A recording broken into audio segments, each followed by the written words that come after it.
Madame, Monsieur, bonsoir. Ravi de vous retrouver à ce flash des 18h sur la télévision du Burkina. La mairie de Saponé est partie en fumée ce 8 décembre. L'incendie qui s'est déclenché tôt ce matin a fait de nombreux dégâts. En dehors de quelques effets, la plupart du matériel a été incendié. Ordinateurs, imprimantes, documents, rien n'a été épargné. Pour le maire de la commune de Saponé, l'acte est criminel. Car selon lui, les persiennes ont été forcées et on a trouvé sur les lieux des bidons d'essence vides. L'affaire est entre les mains de la gendarmerie. Le Fonds permanent pour le développement des collectivités territoriales accompagne la mairie centrale de Ouagadougou. Le fonds vient en aide à la mairie pour la réalisation d'un certain nombre d'infrastructures dans l'arrondissement 10 de Ouagadougou.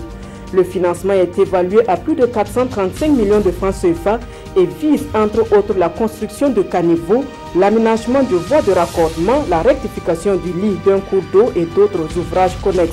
Le Fonds permanent pour le développement des collectivités territoriales a été mis en place par l'État burkinabé en vue d'accompagner les collectivités territoriales.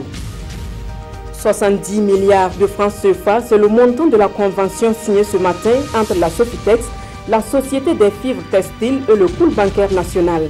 Une enveloppe financière qui devrait permettre d'assurer le traitement d'une production attendue de plus de 560 000 tonnes de coton-graine pour le compte de la campagne 2017-2018. Les 70 milliards de francs CFA sont octroyés sous forme de prêts remboursables avec un taux d'intérêt de 6%.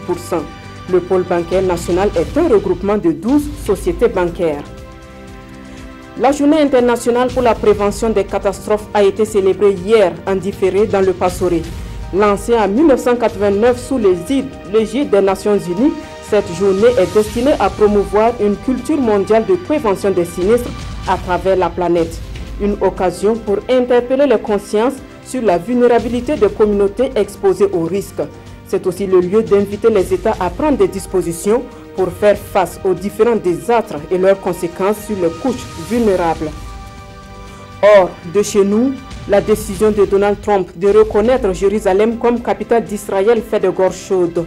Cependant, le président américain n'a pas voulu se prononcer sur le sujet à la commémoration de l'attaque de Pearl Harbor. La porte-parole de la Maison-Blanche qualifie de courageux et d'audacieux l'acte de Donald Trump. Et selon elle, les Américains sont plus que jamais engagés dans le processus de paix et souhaitent aller de l'avant dans les discussions. La porte-parole de la Maison-Blanche espère qu'au finish, toutes les parties parviennent à un accord de paix, chose à laquelle les États-Unis sont très attachés. Et puis, pour la 5e fois, le Portugais Cristiano Ronaldo est sacré Ballon d'Or. Distingué en 2008, en 2013, en 2014 et en 2016, la star du Real Madrid rejoint son grand rival Lionel Messi qui a également remporté cette distinction de façon individuelle à 5 reprises. Cristiano Ronaldo a aussi à son actif le championnat d'Espagne et la Ligue des champions avec le Real Madrid lors de la session écoulée. Son 5e ballon d'or a été annoncé hier jeudi par les différents canaux du Real et France Football qui est l'organisateur de ce prix. Voilà qui met fin à ce flash de 18h. Merci à vous qui l'avez suivi. Prochain rendez-vous de l'information, c'est avec Nathalie Kaoré.